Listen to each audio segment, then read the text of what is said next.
नमस्कार। कक्षा 10 के लेसन 4 प्रतिरक्षा और रक्त समूह में हमने पिछले पार्ट में प्रतिरक्षा विधियों के बारे में जाना। स्वाभाविक प्रतिरक्षा विधि और उपार्जित प्रतिरक्षा विधि।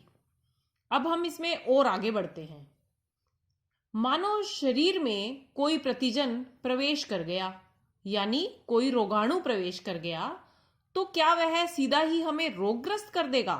नहीं, हमारा प्रतिरक्षा तंत्र उससे डटकर मुकाबला करेगा।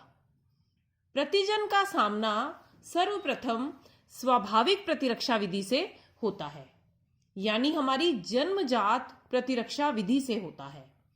तत्पश्चात प्रतिजन उपार्जित प्रतिरक्षा विधि को भी सक्रिय कर देता है।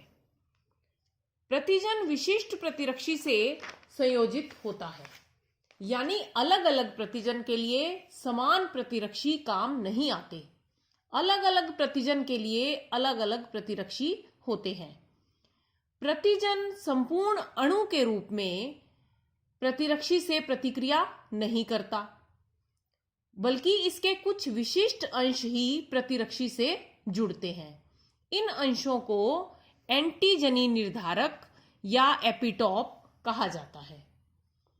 हमने पिछले पार्ट में जाना कि प्रतिजन प्रोटीन, पॉलीसैकेराइड, लिपिड या न्यूक्लिक अम्ल किसी भी रासायनिक संगठन का हो सकता है। अगर प्रतिजन प्रोटीन होता है, माना कि प्रोटीन प्रतिजन है, तब 6 से 8 अमीनो अम्लों की श्रृंखला एंटीजनी निर्धारक के रूप में कार्य करती है। एक प्रोटीन प्रतिजन में कई एंटीजनी निर्धारक हो सकते हैं। एक प्रोटीन प्रतिजन में कई एंटीजनी निर्धारक हो सकते हैं। इनकी संख्या को प्रतिजन की संयोजकता कहा जाता है। अधिकांश जीवाणुओं में, यानी ऐसे प्रतिजन जो जीवाणु हैं, उनमें एंटीजनी निर्धारकों की संख्या, एंटीजनी संयोजकता 100 या अधिक हो सकती है। विशिष्ट प्रतिरक्षा में प्रतिजन के विनाश के कुछ चरण होते हैं कि किस प्रकार से प्रतिजन का खात्मा किया जाता है। विशिष्ट प्रतिरक्षा में सबसे पहले है अंतर्निहित प्रतिजन व बाह्य प्रतिजन में विभेद करना। उसके बाद बाह्य प्रतिजन के एंटीजनी निर्धारक की रचना के अनुसार बी लसिका कोशिका का सक्रियण और प्लाज्मा कोशिका का निर्माण। इसके बारे में हमने प्रतिजन की परिभाषा में भी जाना कि जब भी कोई प्रतिजन शरीर में प्रवेश करता है तो बी लसिका कोशिका प्लाज्मा कोशिका में बदल जाती है।